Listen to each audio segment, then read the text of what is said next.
This is Self-Work, and I'm Dr. Margaret Rutherford. At Self-Work, we'll discuss psychological and emotional issues common in today's world and what to do about them. I'm Dr. Margaret, and Self-Work is a podcast dedicated to you taking just a few minutes today for your own self-work.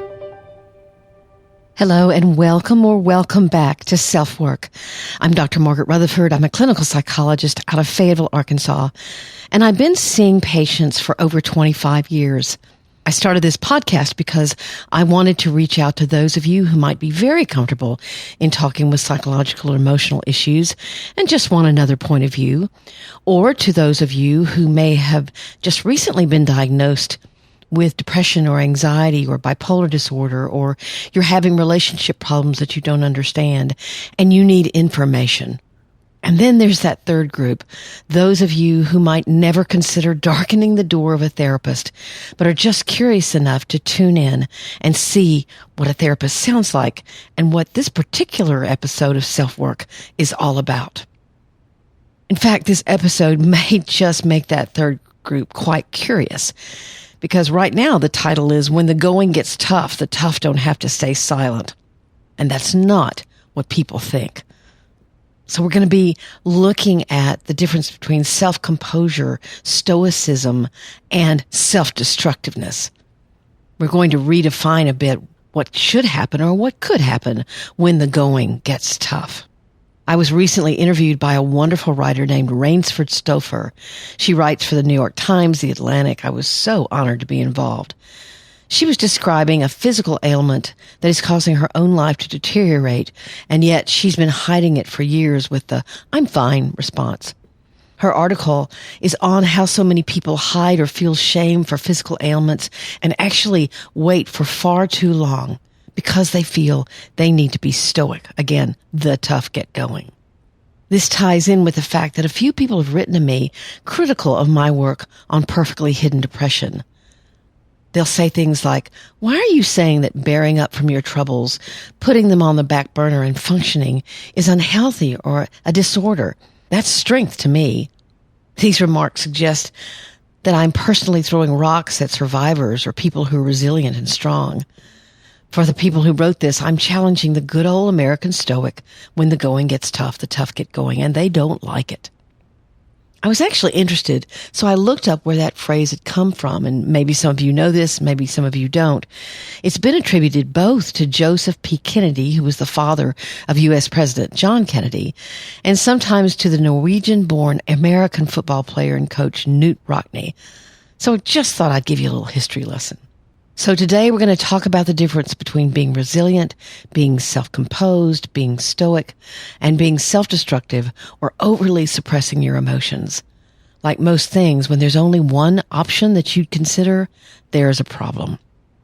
Our listener email today is from someone whose mom certainly had symptoms of borderline personality disorder, but when the listener wrote to me, she was questioning whether or not she was at fault somehow. So I hope you'll sit back. If you're one of the tough that's gotten going, maybe you'll hear something new today that might help you consider other options. So glad all of you are here.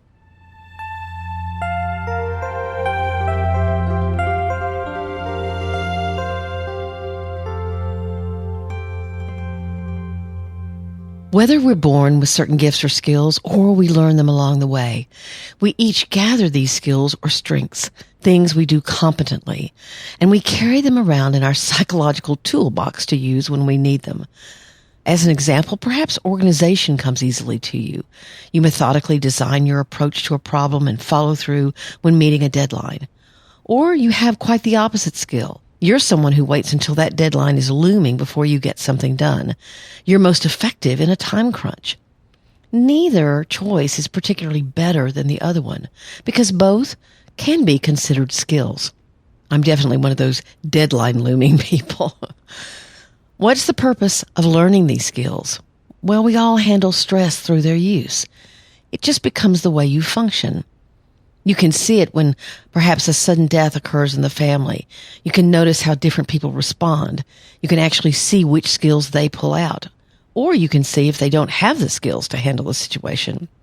Some will focus on what needs to be done.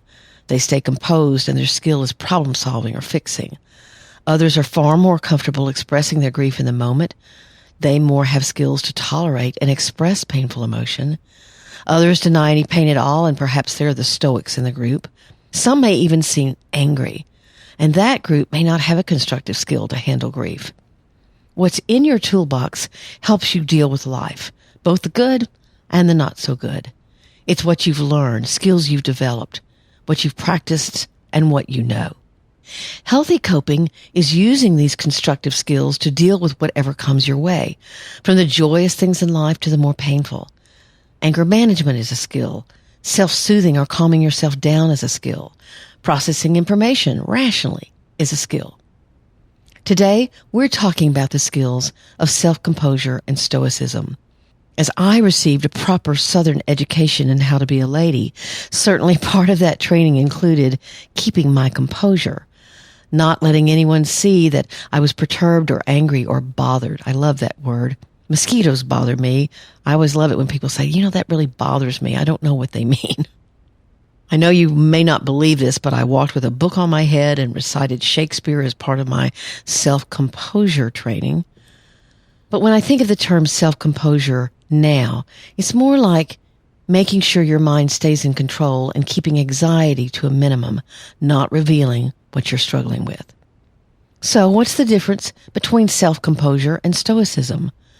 Stoicism is actually another history lesson, been around since 300 BC, and teaches the actual repression of emotion and indifference to pleasure or pain in its most severe or rigid form. Mr. Spock from Star Trek comes to mind. It's definitely when the going gets tough, the tough get going on steroids.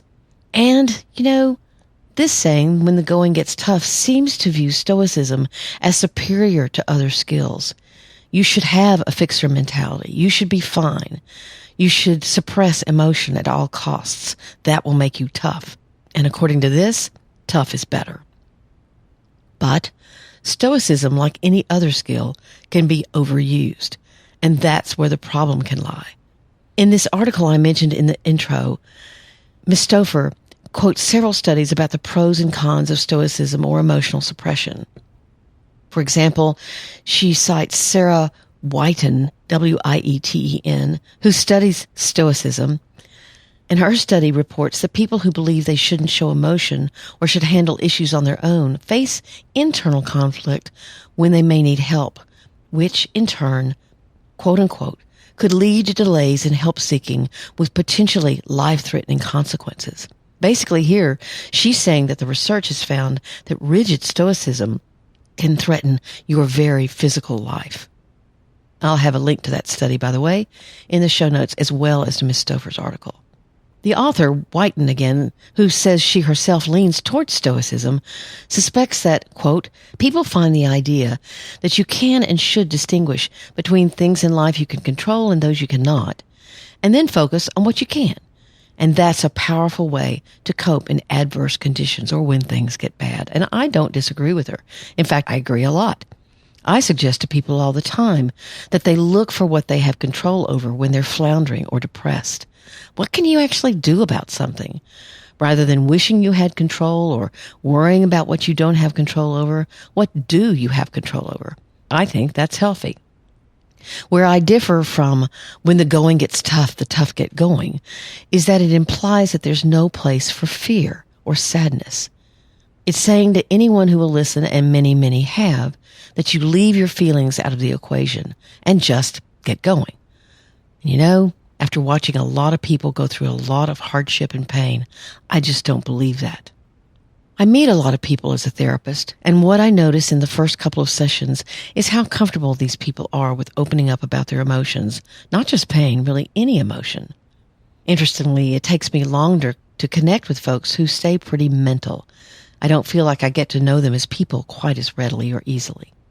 What I try to do is encourage people to build several different kinds of responses or skill sets into their repertoire so that they can maintain their stability and not fall apart emotionally when something happens, but also when it's time, they can find a quiet place and feel what is waiting for them to feel. True self-composure to me isn't stoicism. True composure reflects an inner security and stability within yourself to know you can handle stress well and feel your feelings when it's appropriate and you have the time to do so. This is a far healthier thing to do, as Dr. Whiten's study suggests, literally physically as well as emotionally. Healthy coping, or what we're tending to call self-composure today, calls for the skill of what psychology calls compartmentalization. What does this mean? You compartmentalize, you put emotions in a compartment, you store them away in your emotion closet for the moment, as other things need your attention at the time. We all do this if we're good in a crisis. For example, you focus on what you've got control over, you focus on what you can do, and you don't necessarily focus on the feeling.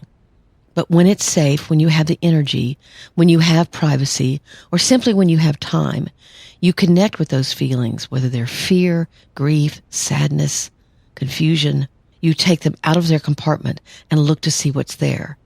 You recognize how they're affecting you, and if they're painful, you risk sitting with hurt or sadness, darkness or despair in order to heal. What this means is when you're afraid, you know that the fear is there, but you may not focus on it, and you show up. You keep going. How do we all learn to compartmentalize? Through our parents. And our parents have to be pretty healthy to teach us how to do that well. Healthy parents have soothed their children, so those children learn that feeling sad or bad is tolerable. The kids watch those same parents soothe themselves. You learn through this that emotions don't have to govern your life, but there's a time and a place to express them. Healthy parents teach their kids about feeling pain and working through it a bit at a time. Let's take an example that I heard a long time ago. At a conference, the speaker was describing something very troubling that had happened to her at work one day. She said, "I went home wanting to talk to my husband about it. We finished dinner and put the kids to bed." You can hear here that she compartmentalized whatever was troubling, putting it aside in order to get daily tasks done. It was only after that, as she continues, that I broke down and told him everything, and a hand shot up in the audience as someone impulsively asked, "How could you wait all that time?" Then the woman asking that question looked a little embarrassed as she realized how her question sounded. She was saying, "I can't believe your emotions didn't govern you. I wouldn't be able to do that." The speaker was describing keeping her composure, compartmentalizing, staying stoic, if you will, but not really, not the traditional view of Stoicism where you suppress your emotions. She was not suppressing them. She was putting them away for the time being. But she was also describing getting her feelings out when it was safe and it was time. This is healthy compartmentalization. I love this Sukuma proverb.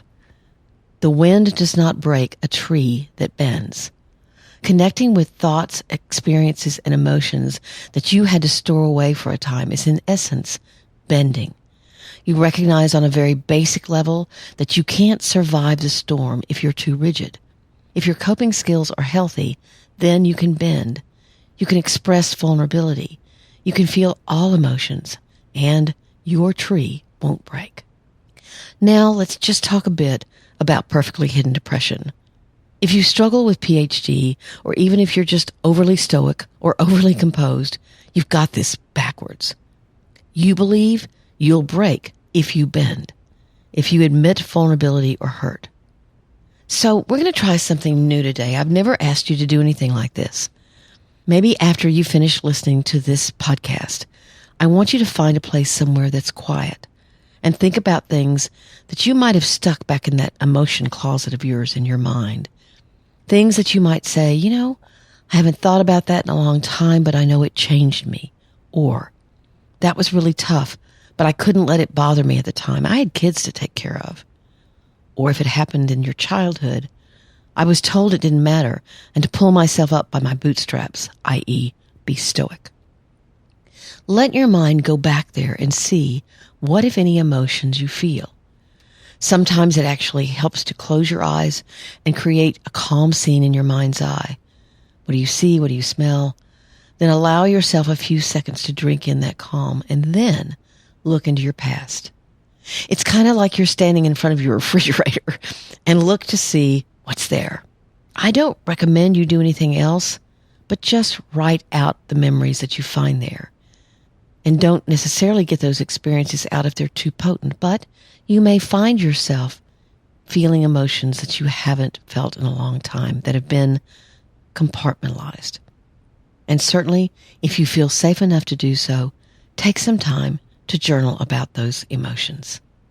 I remember being in the last few months of graduate school when I was getting my PhD and going to a party where the faculty that had shepherded us through the program was also there. Somehow it came up that I'd gotten divorced in the first year of the program. And one of my major professors was standing right by me and looked at me very surprised. Really? I couldn't have told anything was wrong. Wow. At the time, I remember feeling kind of superior, like I'd done something that made me look strong. Now, looking back, I don't quite see it the same way. Those of you who've been listening know that I have panic disorder. And one of the reasons I panic at times is because I'm not dealing with feelings I need to deal with. I'm being stoic. And so I get stressed, overly tight physically and clenched, and I have anxiety. Back then, I was shoving all of that pain away, or trying to. I was staying very focused on the tasks in front of me. And that was good in a way. I didn't flunk out. I performed well professionally. But my personal mess of a life was kept secret. Now I know that it would have been more balanced to allow more of those feelings to surface. I was in therapy and that helped. But maybe if I'd taken a few days off or asked for what I needed, that would have been okay as well. Because when the going gets tough, the tough can ask for help, then tough can take the time to feel what they're feeling. To me, what's healthy is balance. It's about using your skills to make your tree as strong as possible, but not inflexible, not rigid. Your tree can bend in the wind, and whatever emotions are there can be honored.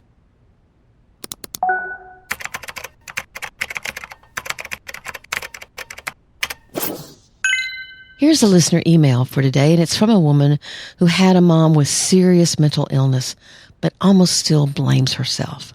Hi, Dr. Rutherford. I'm 48 years old. I have my own business, am married, and have 3 amazing children. My question centers around my mom and the relationship I have or have had with her. To tell you a little bit more about myself, I've been treated for depression on and off for years, but I've always been able to function. It's more of persistent feelings of emptiness, loneliness, anger, confusion, and low self-worth. It's always better when I practice self-care, exercise, and eat well. I've used antidepressants off and on and received therapy as well, which has been immensely helpful. As far as my mom, I don't even know where to begin. I'm an only child, but not like the classic only child. My mom didn't have any more children at the advice of her doctor because of her severe postpartum depression.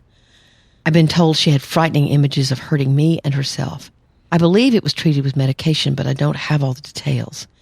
She was loving during my early childhood, very affectionate and caring.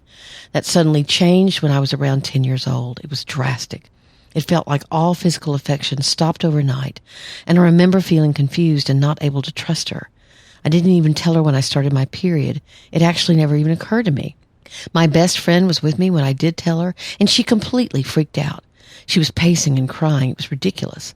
She's always overreacted to situations and can sometimes fly into verbal rages about the injustices of the world, so I began to not share my life and childhood issues with her. My parents fought violently, mostly verbally, but sometimes I would hear items being broken, doors slamming, screaming, crying. They wouldn't speak to each other for days, and then would suddenly act as if nothing had ever happened. I was always so relieved when their fights were over, but I dreaded their fighting. It made me feel scared and insecure. My father traveled all the time, so our home life was very different when he was gone. I just remember feeling anxious all the time, especially when he was coming home, like absolute dread. I have tried to talk to my mom as an adult about how this felt, and she either becomes angry or simply denies it happened. It's beyond frustrating. Things got bad when I was a teenager. She took care of my physical needs, at times with anger, especially when I needed new school clothes, but was not present for me emotionally. I felt like I lived in the house alone at times. She was distracted with her own life and problems, and it took over everything. I feared her, resented her. I was rebellious. She would say cruel things to me. Now to this day, I don't even trust my own judgment or feelings. It's ridiculous. It seems she was always angry. She didn't tell me she loved me ever. She didn't praise me. She slapped my face. She threw things at me. She never one time apologized. I remember feeling like I was a terrible human. I felt shame and guilt every day of my life. I was the one who always apologized to her and actually believed everything was my fault, even as a child. I see things differently as an adult, but still carry these feelings of shame and guilt in almost everything I do. She's still so selfish I can't stomach it, and my husband and grown daughter see it as well. Am I crazy? What am I dealing with? What should I do? I just want to better manage my emotions and not let her opinions and nastiness affect my life so badly. So here's my answer. No, you're not crazy. It sounds like your mom has either a severe bipolar disorder, or perhaps even more explanatory, a personality disorder like borderline or narcissistic personality disorder, or a combination of traits within what's called the cluster B group of personality disorders. You might want to look that up.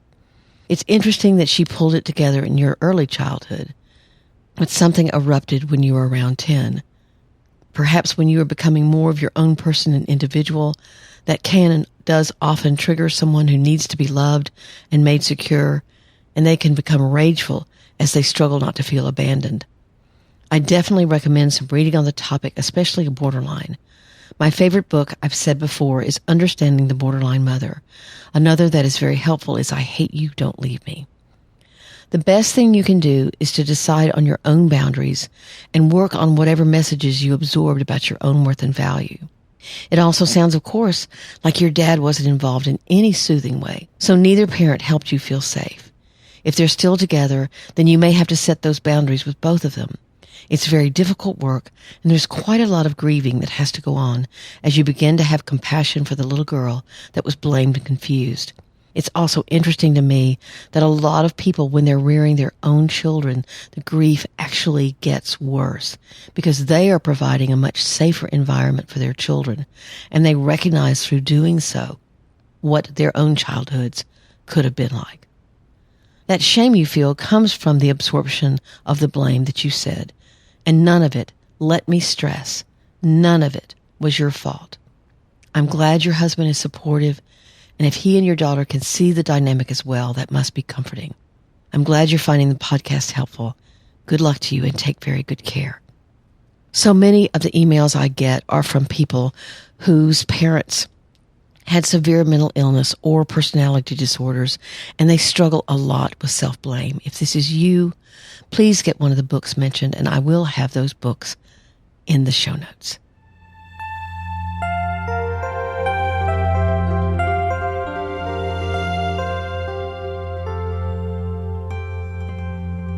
Thank you so much for being here. Our numbers are really growing, and I'm so delighted that those of you who may be here for the first time have tuned in to SelfWork. And of course, thank you to those who are regular listeners. You can email me at askdrmargaret@drmargaretrutherford.com. You can subscribe at drmargaretrutherford.com and receive one weekly newsletter, I promise no more, that will give you my weekly blog post and my weekly podcast, and perhaps alert you to certain things that are going on. Like last week, I announced that the book is for sale or for pre-sale at perfectlyhiddendepression.com. Again, that's Perfectly Hidden Depression is the book, and where you can buy it on pre-sale is at perfectlyhiddendepression.com. Please leave me a rating or review. Other than word of mouth, that is the best way for people to know what they can expect here at SelfWork and what you like about the program. And I learn too. I learn who you are, why you're listening, what you're listening for. You can always offer me topics for podcasts. That's really great. You can come over to Instagram and join me. I'm doing a series there called What I've Learned as a Therapist. I'm having a lot of fun. I also have opened a closed Facebook group at facebook.com/group/selfwork, and I'd love to have you there. So take very good care.